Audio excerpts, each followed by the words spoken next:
Okay, good morning, all. This is Imagine a World YouTube channel on, what is the date today? March 19th, 2024.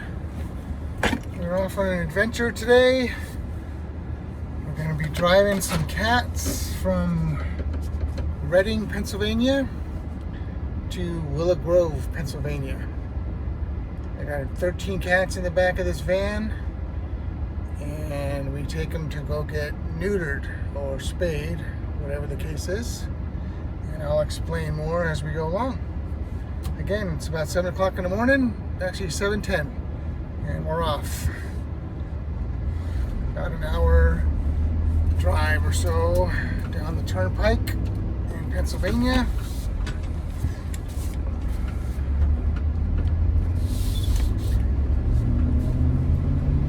Again, the channel is Imagine a World, and we're going to be doing videos on different scenarios that, if they happen differently, what would the world be like?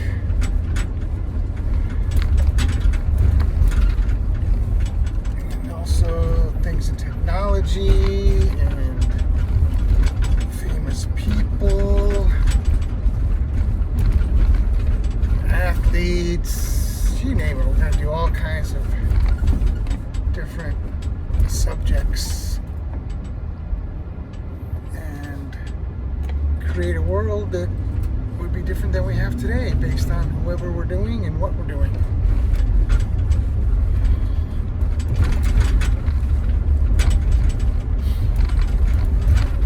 So back to the cats.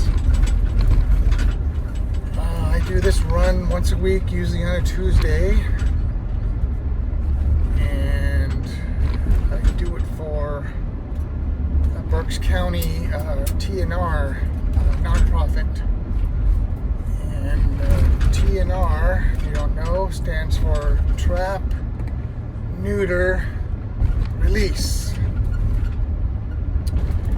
So you probably already know that there are hundreds of thousands of cats in this country that are feral, have no homes, live out in the wild.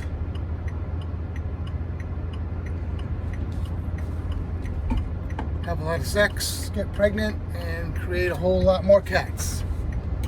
So our objective is to trap these cats. We have many colonies in this area in Reading, Pennsylvania. They're all over the city here.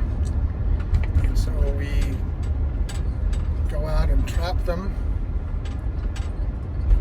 so that we can get them fixed so our population doesn't increase. So we trap them in cages, sticks food in there, and it's like a real self-release trap. The cat goes in for the food, and then it shuts on them, and we go pick them up and take them to this clinic in Willow Grove that does all the spading and neutering for a discounted price. I think it costs $40 or $50 to get one cat done, which is, if you go to your normal vets, probably $200 or $300. So that is where I'm headed. I'm on the road. It's almost 7:15, and the sun is coming up. A beautiful Tuesday morning. A little chilly. It's supposed to be 45 degrees today here in Pennsylvania, which is really not too bad for March. Actually, the last week or so, we've had some 70s. A couple days.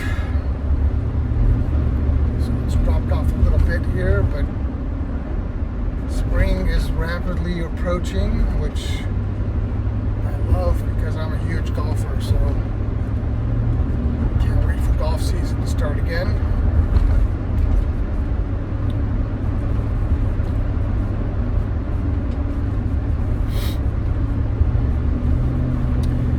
very quiet group today. Usually they're meowing, meowing, meowing, saying, let me out of this cage. I don't know where I'm going. What is happening to me?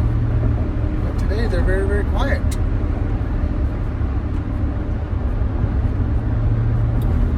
Okay, we're getting on the highway here. This is Route 222.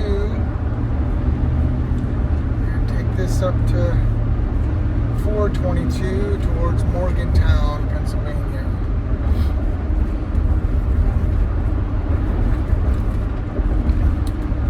This van that I'm riding in is fairly new. We only had it a couple months.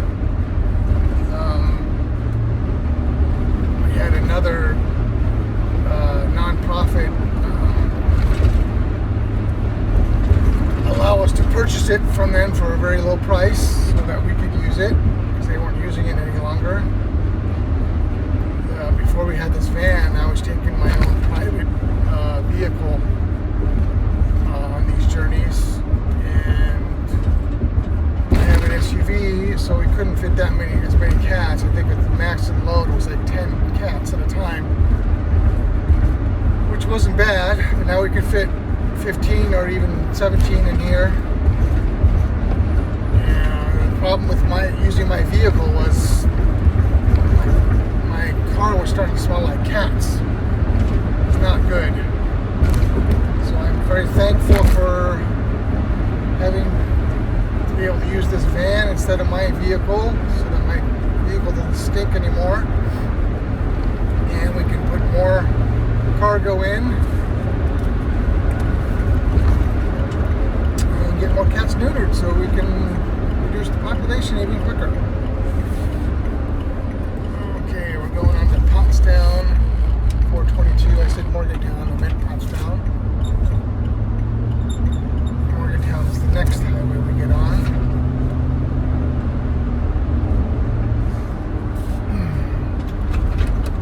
Traffic is usually not bad. It's usually going the opposite direction for me, both coming and going for me, so that's good. I don't have to wait in any traffic on this. There's an accident, which sometimes there is. Obviously you can't help that, but usually it's pretty good.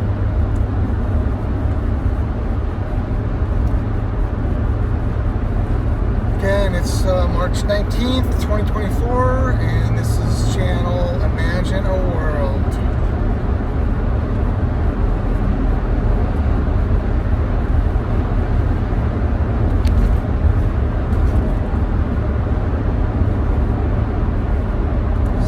Coming up over the hill here. I'm going to get my sunglasses on here in a little bit because I'm going to be driving right into the sun. And well, there's some few clouds, so maybe I'll be protected, but it looks like it might be a little bright to begin with as the sun comes over the little hill here. We do have a little bit of traffic here today, more than usual, but we're moving okay.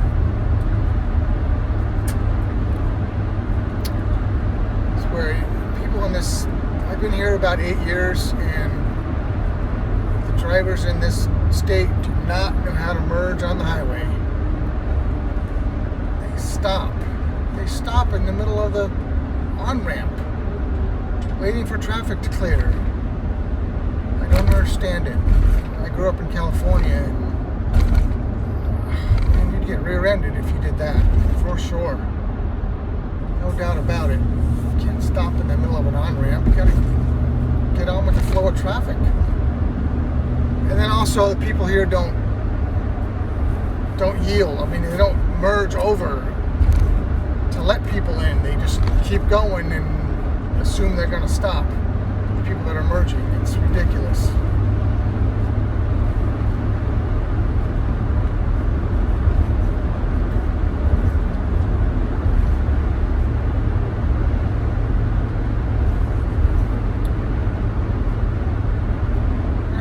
Good. And people drive around here, I'm sure it's where you are too, is they drive like a bat out of hell. And another thing about the driving here is they do not move over. If they're in the left fast lane, don't care how fast they're going, they don't move over. Very rarely. And usually when they move over, it's somebody from out of state. They just stay in the left lane, doing 60 or whatever, being totally oblivious that there's anybody behind them. So you see a lot of passing on the right in this state, more than I've ever seen.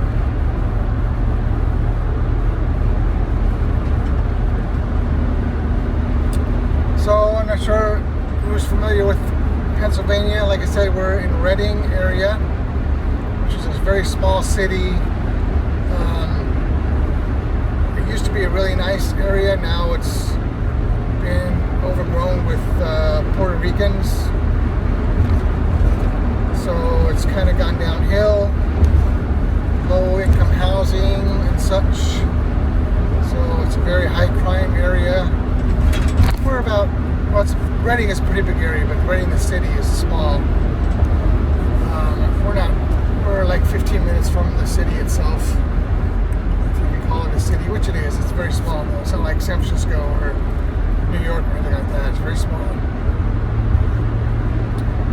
I've been here about 8 years. Moved here from Chicago. I lived in Chicago for 20 years. That's where I met my wife. Chicago was a great city. Lots to do, great food, great history, great culture, museums, planetariums,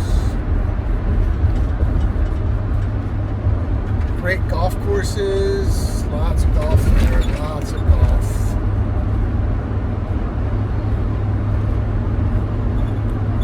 There's some good golf courses here too, but not as many. It's older here. The golf courses in my area they tend to have been built like in the 1920s and 30s. So they're short. They're shorter courses because back then, obviously, they didn't hit the balls far.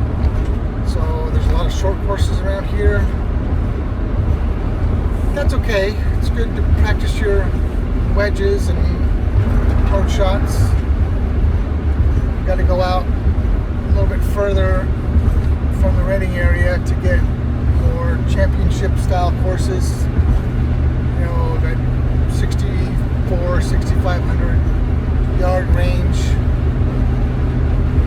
Around here they're more like 5,500. You're lucky to get 6,000 if you play from the back tees. There's a couple courses I play that are just over 6,000 yards, which is fine.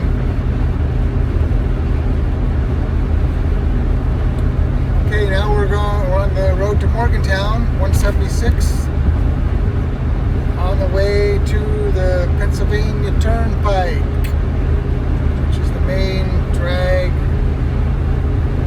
out to Philadelphia. Oh, so what I was saying was familiarity with Reading. So we are about an hour, just over an hour from Philadelphia. So we're closer to the the east side of Pennsylvania. On the west side is Pittsburgh, and that's about 4.5 hours from where we are. So the whole state's about 6 or 7 hour drive across the whole state, and we're closer to the east side. Oh my goodness, they're slowing down. And not getting in the off ramp to get over. They get over at the last second, so they cause traffic to slow down instead of getting in the lane right away. Anyway, my little soapbox. Kitties are being very quiet. Very, very quiet today.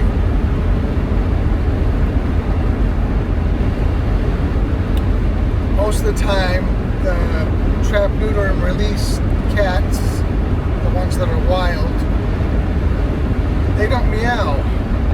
That's another interesting fact about cats is they only meow to humans. They talk to humans with their meow. That's how they communicate to humans. So ones that are in the wild, the ferals, they don't have human contact very rarely, so they don't meow, so they don't know how to do that. My mother-in-law has, or used to have, feral cats on her property. She has quite a bit of land. And over the years, last 15 years or so, she's had anywhere from 5 to 20 cats on her property, ferals, that she feeds. And finally, me and my wife finally got them fixed so that she didn't have any more cats, so that her population could go down. And so she was down to the last few of those cats, and we took them in. We have 2 ferals at our house right now that are inside, that have been with us for a few years, and they're not feral anymore. They're still skittish, but we can pet them and pick them up and hold them, and they're very happy to be inside. They want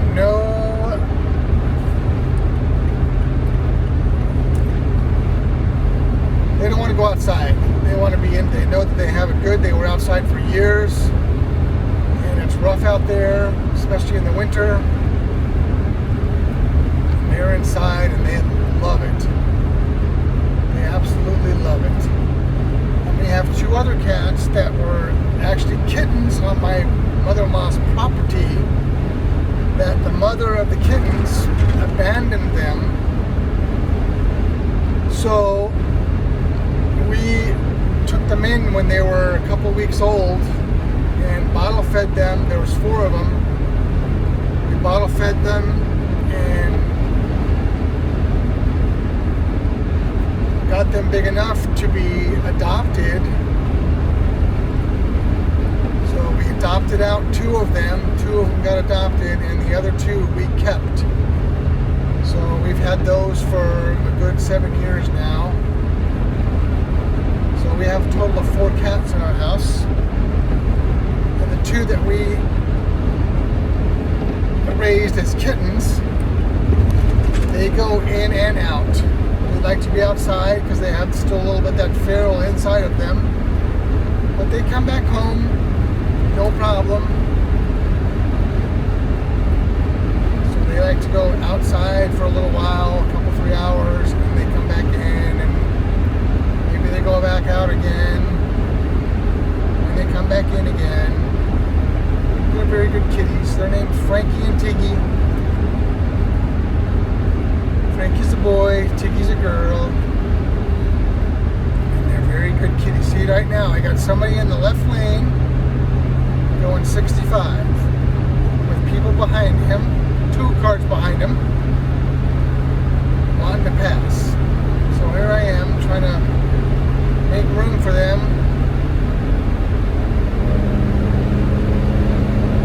so that they can get by them, because I'm in the right lane now.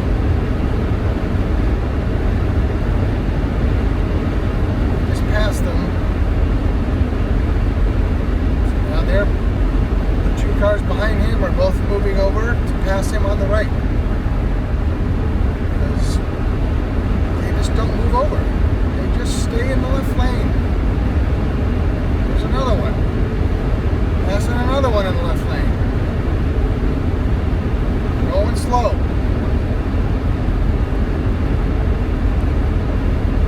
Just don't.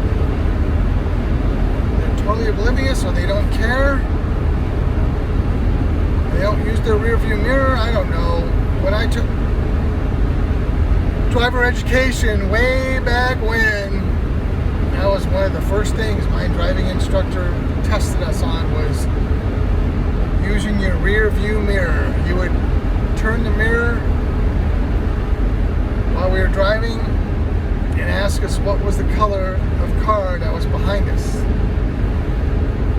We didn't know, we had to pull over and get out of the driver's seat and let somebody else drive. There's a big emphasis on his. Look behind you to see what's going on back there.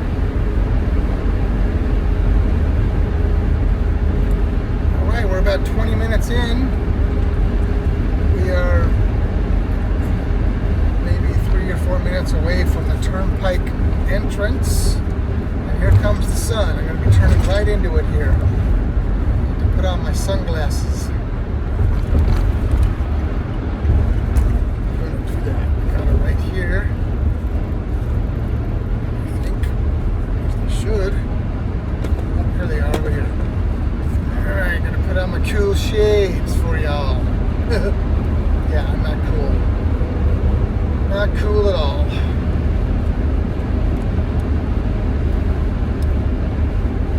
I have to wear these because they're prescription as well, so I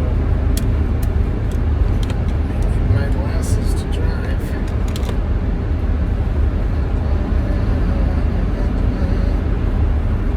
Alright, here we go. There they are, my shades.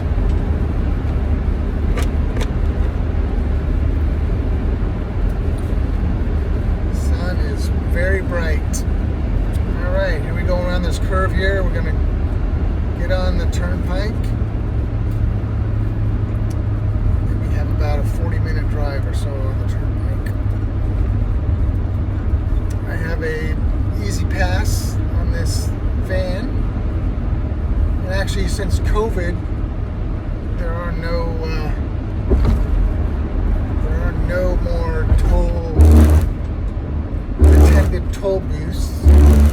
Everything is done electronically. This easy pass. If you don't have an easy pass,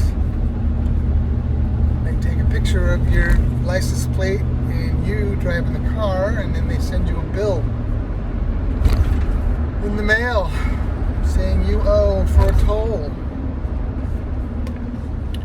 My brother-in-law has lived here all his life. He's turning 60 on Saturday, and he's told me a story that when they built these tolls and built these roads, that there was promise that when they were all paid for, which they are, that the tolls would be stopped. Here we are 25 years later, whatever, still collecting tolls. Still collecting those tolls. We knew they were never going to stop that. It's too much of a money maker. $4.90. $4.90. So, I have this game that I play since I was a kid, maybe 10 or 11 years old. My good friend's father told us about this little game that you look for numbers on license plates. The last 3 numbers of the license plate. And you start at 000. And you go all the way to 999. Doesn't matter what state they're from, as long as the last 3 numbers are the number you need. So you go 000, the next number is 001, 002. But there's a catch. And the catch is you must see them in numerical order. So if you need number 254 and you see 255 before seeing 254, it doesn't count. You must see 254 and then see 255. So there's been plenty of time where I've been on a number and seen the next 2 numbers and can't count it because I still need that previous number. So like I said, I started when I was a kid, and I got into the 300s twice. And both times I lost interest and completely forgot what number I had stopped on. years I'd stop, and first time I stopped for I don't know how many years, maybe 10 years or so, I just completely stopped. And then decided, I'm going to start it again. So I started it up again and got to the 300s again and got bored again and stopped again. And when years went on again, another 5-10 years, and I was talking to my wife about it a couple years back,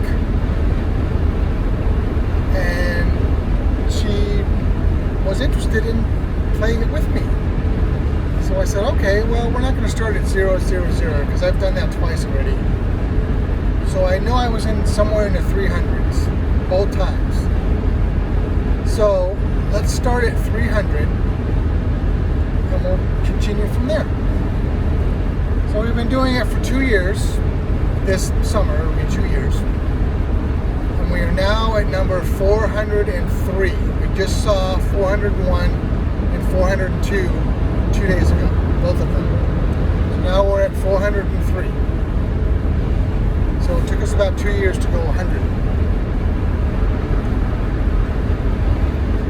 So what we do is we drive around our neighborhoods and look at the parked cars in the neighborhoods and look for numbers that are close to what we need, so that when we get to that number, we write it down in our phone, a little list, and we know where that number's on this street. Let's go get that number when we're on it.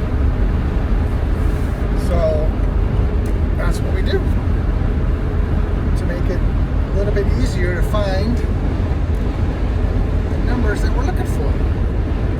Now I've seen quite a few numbers on this route, going back and forth to Willow Grove. I look at, when I'm passing a car or a car's passing me, I look at the license plate and look for that number. Look for the number, the last 3 numbers of the license plate. Hope that it's the one I need. I need 403. So it can be a little distracting, I gotta say.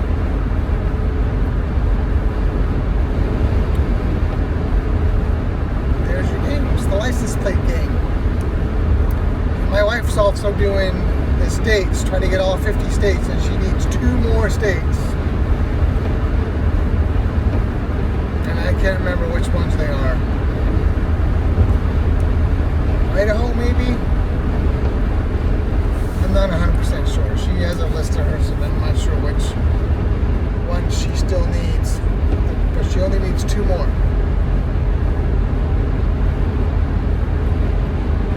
Alright, we're 28 minutes in. Again, it's March 19th, 2024.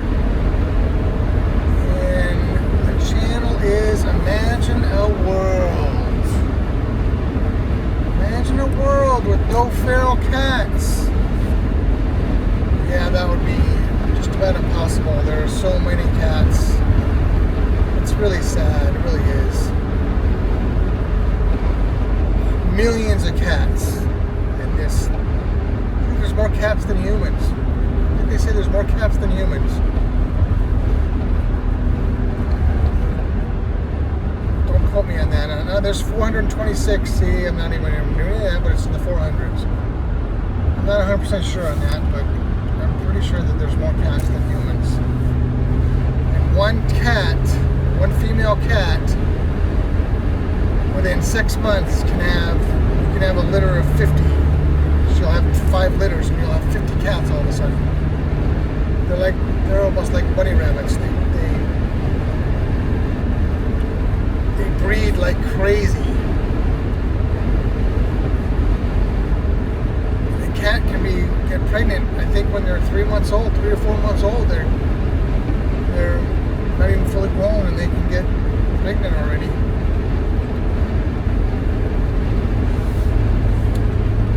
So when they do catch a feral, after they neuter or spade them,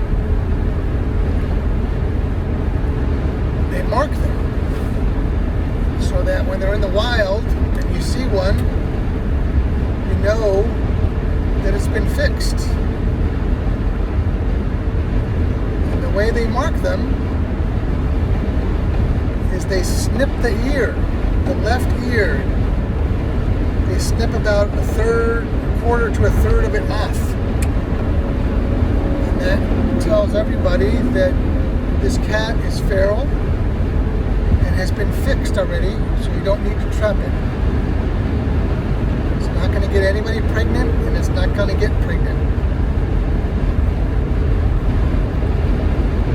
So the two ferals that we have at our house both have a snipped ear.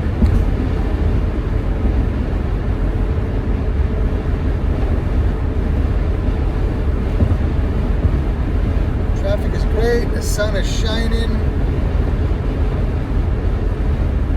There's nobody in the left lane for me to have to pass on the right. At least not right now. So this turnpike is 2 lanes both directions with a big cement median in the middle. And the speed limit's 70. I'm doing 75 right now. 402! Oh my goodness! One number short. 402. I already saw that one the other day. Darn it. Anyway, so the speed limit is 70. And if you're doing 80 in the left lane, you're going too slow. You are going way too slow.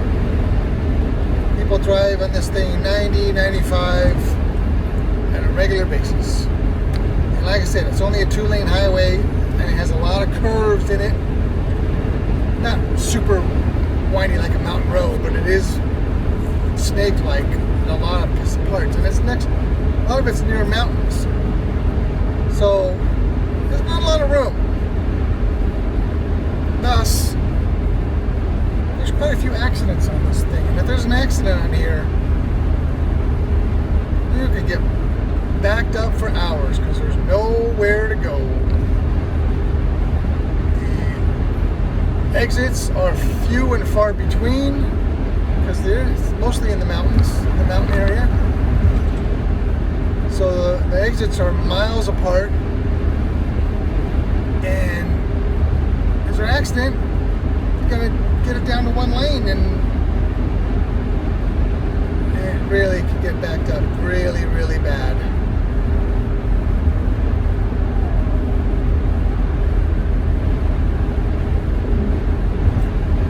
So, knock on wood, we don't have any of that happen to us today. So there's 2 construction areas on the way to Willow Grove. I'm going through the first one right now, and they're a good 2 or 3 miles long, I'd say, each one of them. So they're expanding, I believe, the highway. And Lord knows how long it's going to take to finish this.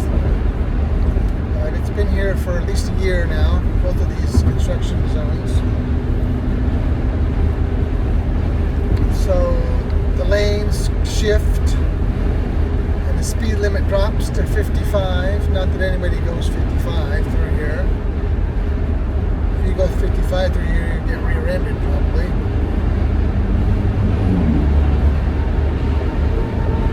There's a shift in the lane there. Right there was a shift. So the lanes get narrow too because there's median on the left and the median on the right. Because it's construction zone, so you have this wall up to protect the workers.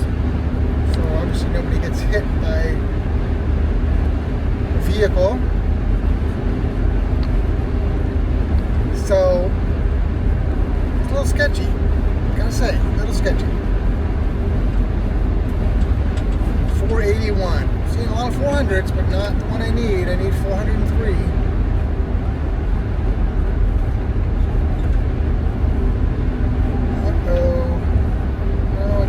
We're good. There's people up here working. 436, son of a gun.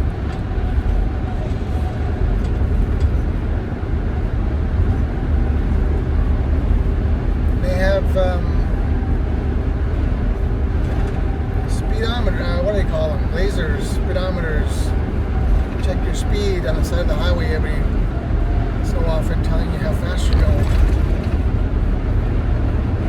Never seen anybody get a ticket down here, but they do monitor your speed.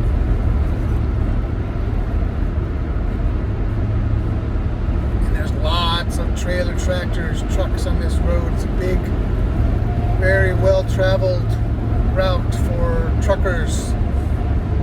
So you get a lot of big rigs on this highway and in this narrow little construction zone. It gets more narrow because, well, at least it feels like it does because of the big truck that's next to you.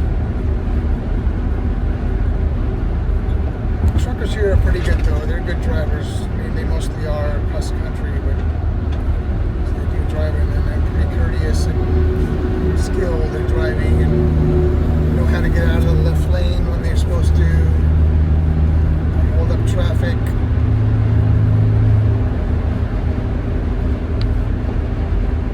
And we got some traffic here now. We got a bunch of cars ahead of us today, and we're going a little bit slower. We're going about 62, I'd say, something in that range.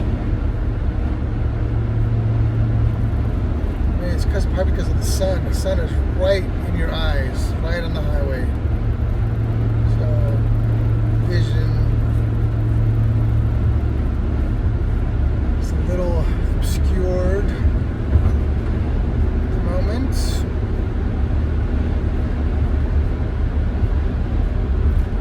Going through a foresty area, kind of on a mountainside. There's not huge mountains here. It's pretty. It's not like, the Sierras or back in California where I used to live, or Colorado or anything like that. There's no huge mountains here, but there are mountains. There's a lot of undulating roads, and it's not flat here, I can tell you that, which affects the golfing around here. There's a lot of uphill, downhill, side hill lies that you get, which makes it more challenging, even though the courses are short.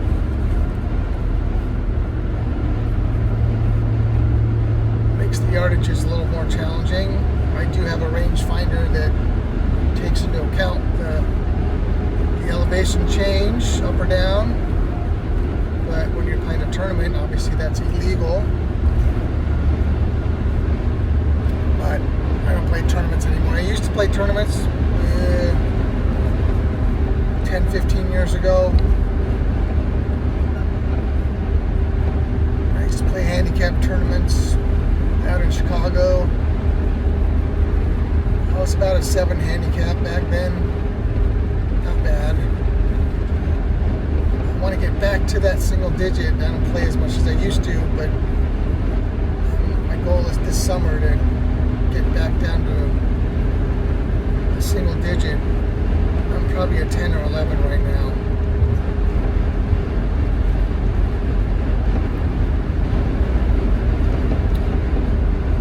I'm learning a new swing. I've been what they call a natural golfer, or Mo Norman, single plane swing. That's how I started. My brother-in-law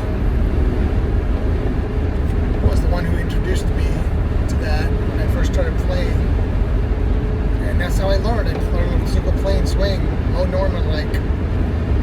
But the last couple of years, I have been getting away from that and kind of going. It's like a stack and tilt, where you don't shift your weight. It's not quite stack and tilt, but it's very similar. Finding that I'm hitting the ball much cleaner and much further. My irons, I've gained 20 yards on my irons because I'm making much better contact with the ball and having a more downward strike on the ball because I'm not shifting my weight. I'm keeping it on my left side, and that creates a nice downward attack on the ball. When I had the single plane swing, I wasn't getting on my left side enough, and I'm more of a sweeper of the ball. 405. Oh my goodness. I need 403. I just saw 405. That's the game. See numbers that you don't want or you don't need all the time, and they're very close to the one you need, and it's very frustrating. Urgh. Anyway, so I'm learning this new swing. Started it last summer. And I had fairly decent success with it. So this summer I feel like I'm gonna be more adept and take that next step with it and really start to play well. So that's my goal. I'd like to get down to a 5 if I could, 5 handicap.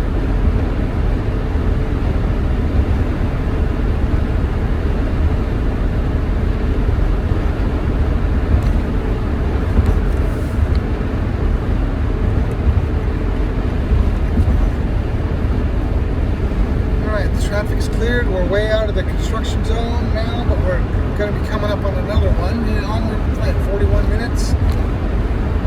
We got another 25 minutes to go about. Not a peep out of the kiddies. Not a peep. I'm shocked. We should get one of them that's complaining.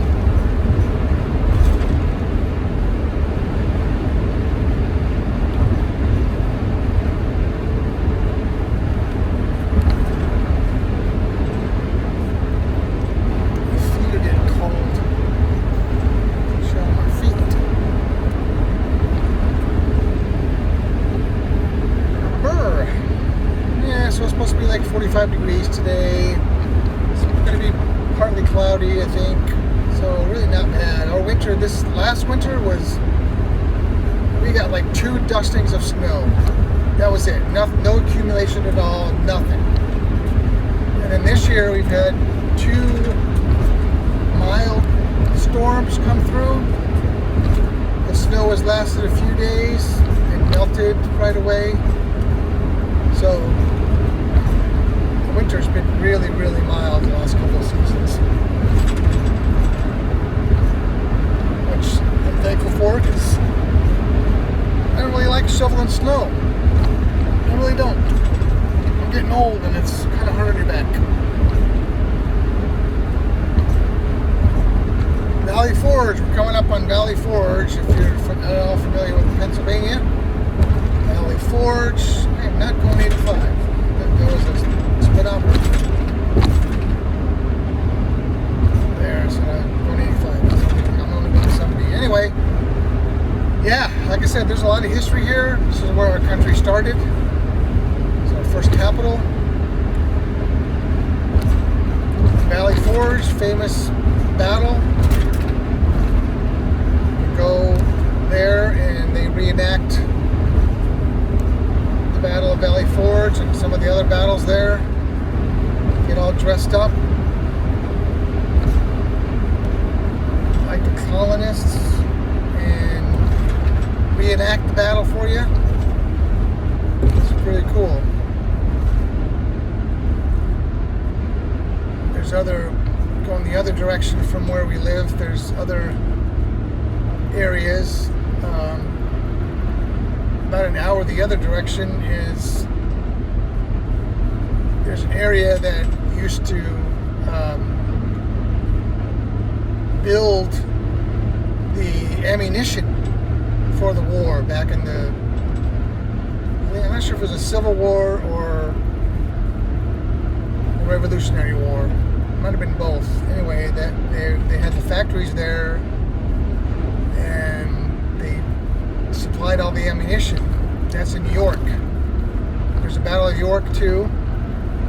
And they still have the old, like, lookout towers up on the hills, because they built these towers so that they could see,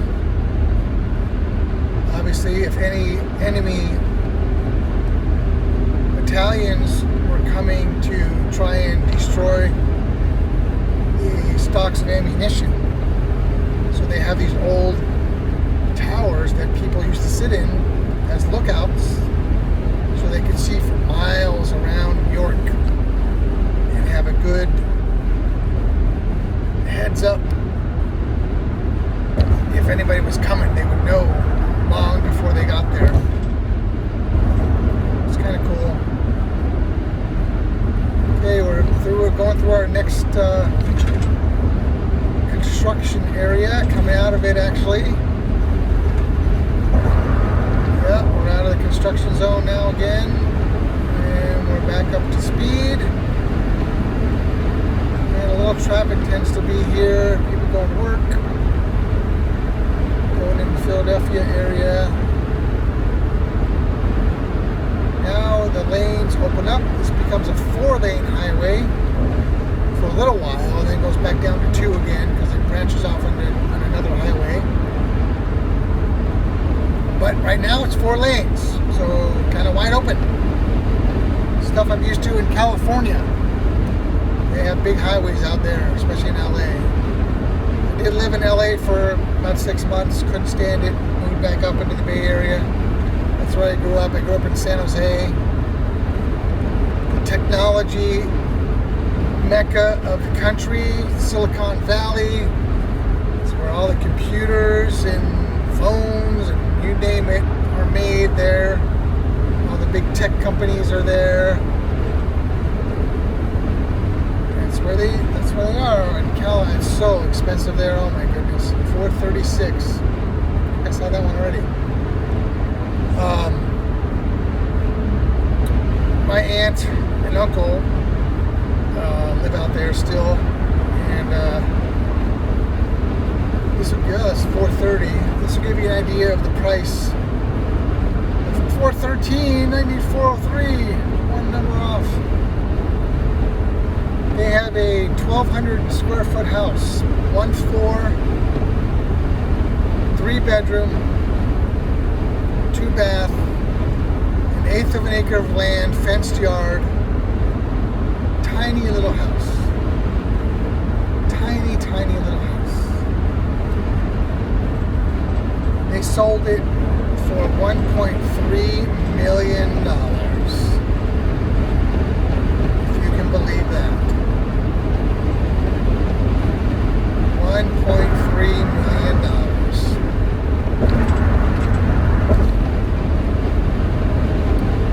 I was living in that house when the big earthquake, 1985. No, it was in 1987. 1987. Anyway, one of those years, mid-80s. The big earthquake that stopped the World Series. San Francisco Giants and Oakland A's, the Bay Area battle. I was living there at the time. I was a tennis player when I was young. Played in college, actually 2 years in Division I college. And I had, above my bed, I had a bunch of trophies from my tennis playing. And I was just getting ready to go meet some friends at a bar to go watch the game, to go watch the World Series game. And man, that house started shaking. All my trophies fell down off my shelf onto my bed. My uncle was there at the time, and he came running out of his room. I came running out of my room. He had this big oak chest full of china chest, I guess, I don't know what you call it, armoire maybe,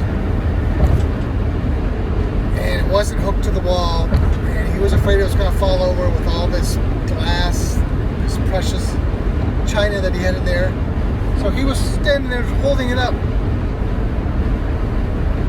I was like, no way, I'm not staying in here, I'm running outside, I'm going out where nothing's gonna follow me. So I ran out the front door and stood in the middle of, lived on a cul-de-sac at the time. I stood in the middle middle of the street where there's no trees or nothing that could follow me.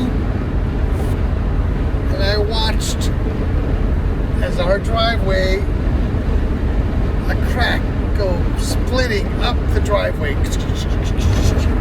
All the way up the driveway. Not a huge gaping hole, but a crack, you know, half-inch wide, all the way up. The cement just split in half. Yeah, it was quite an experience. I was used to earthquakes. I grew up in California, so earthquakes didn't bother me. You know, you get a small one, yeah, you just ride it out, no big deal. But this was not a small one, and it was rumbling and bumbling, baby. Rumbling and bumbling.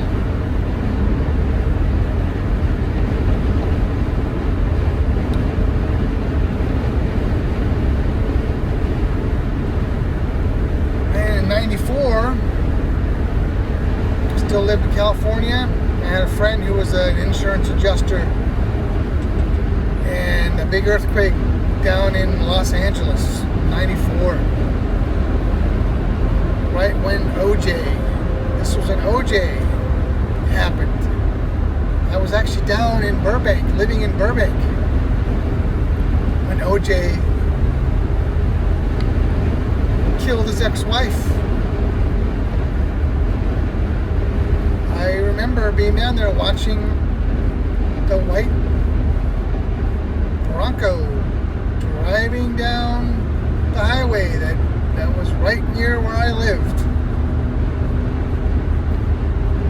Watching it on TV. Yep, I was down there, actually close to where that happened. I didn't stay down there long though. Like I said earlier, I only lived there for 6 months. I worked for my friend for that earthquake, so during big catastrophes, hurricanes, earthquakes, floods, you name it, the area gets flooded by insurance people. They go to the area because there's so many claims that the insurance companies can't handle them all. So independent contractors come in and so that they can do all the claims that are being claimed, right?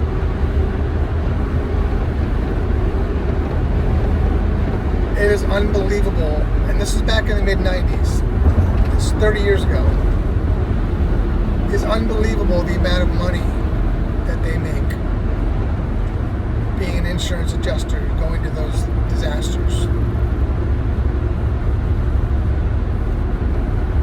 We were making $1,000 a day minimum in the mid-90s doing these insurance claims, going to houses, checking out their damage, measuring the house, writing it up on a computer, and submitting it to.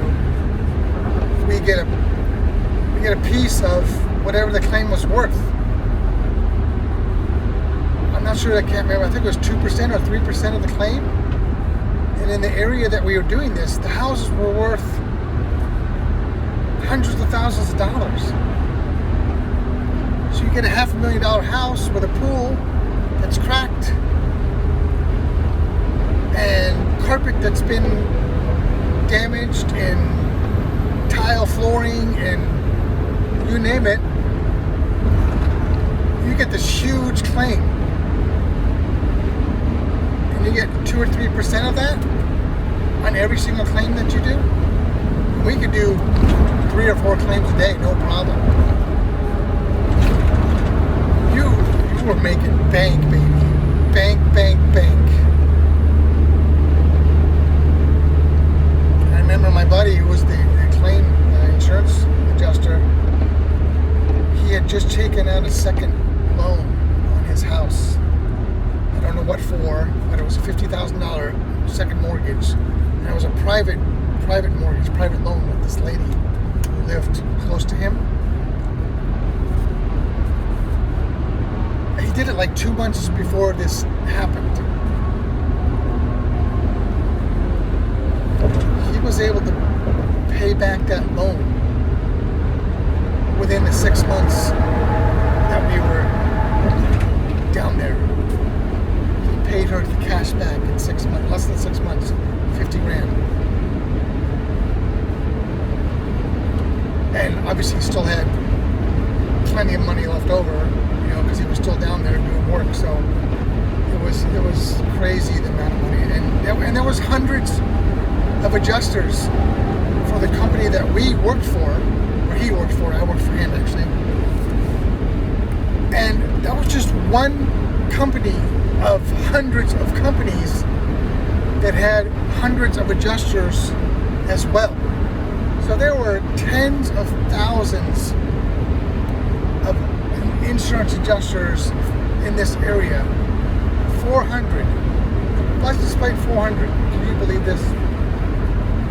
There was tens of thousands of insurance adjusters in this area doing tens of thousands, hundreds of thousands of claims from this earthquake. And the company who hired the adjusters were making even more than the adjusters themselves. It was just crazy. It was crazy, the amount of money that you could make. I mean, you could make 10 years worth of money in a year, no problem.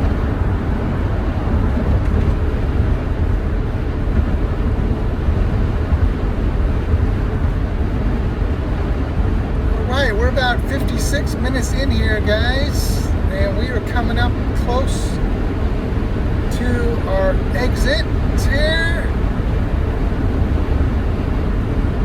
We have 2 more miles to our exit. That made it go fast, talking. Made the hour go super fast. Again, this is Imagine a World YouTube channel on March 19th, 2024.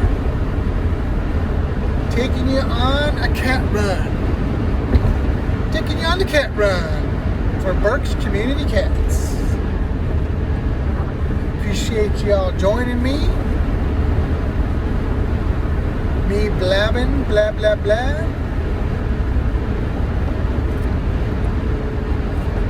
And I can't believe that the cat, not one cat has made one peep. I thought for sure you'd hear the cats in the back yelling for you, but nope, didn't happen. Not a one. Everybody must be sleeping. Sleeping. Must be sleeping.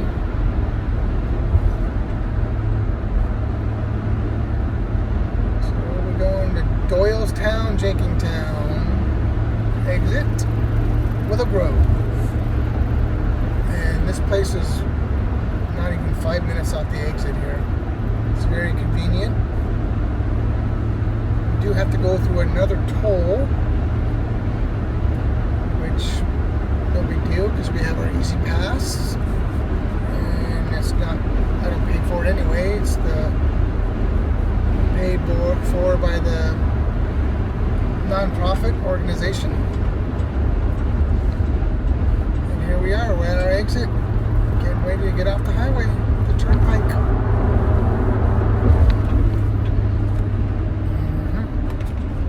Breaking on down, 25 mile an hour. Alright, now this turn up here is kind of, it's a bit tight, especially in this van, so I gotta slow way down to get around this corner. Some people get kind of pissy about it because going a little slow for their liking. Don't like us going slow. Alright, going up to the toll booth. Slow down, slow down, matey. Okay, we're going down. We're going about 20 mile an hour now. Going through the toll booth. Click. Alright. Then we're going on another exit up here to Willow Grove. So on the left hand side, and then this turn is also a little bit tight. So we're going to be this slow. 25 mile an hour, 30 mile an hour.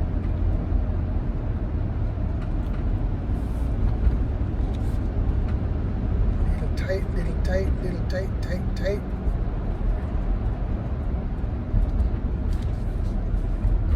When we come up here, we got to get over right away because when you turn right up here, the right-hand lane is a right-hand turn only. And I don't want to turn right away. I need to turn right at the next light. So I'm going to get over right away. Yes, there's no traffic. We're over. We're good. Passing Maryland Road. Now we're going to come up on our Wyandotte Road, which is where our clinic is on. Oh, the light's turning red.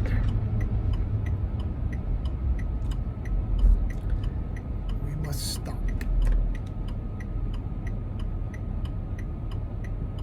You can hear the blinker blinking probably.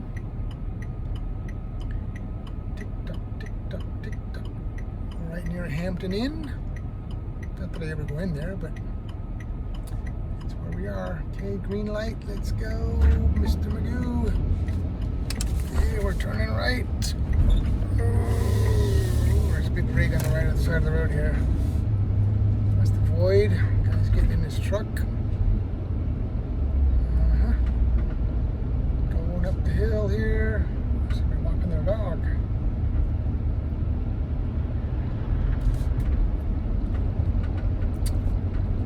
Well, we didn't see, we saw 402, didn't we? We didn't see 403. And 405 we saw. Darn it. Alright, we're pulling into the driveway here of the clinic. Hope there's not too many people here. Oh good, there's a spot for me.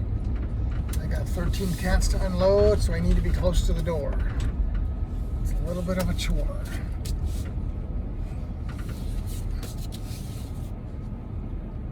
All right, we're here. Imagine a World, signing off. Thank you.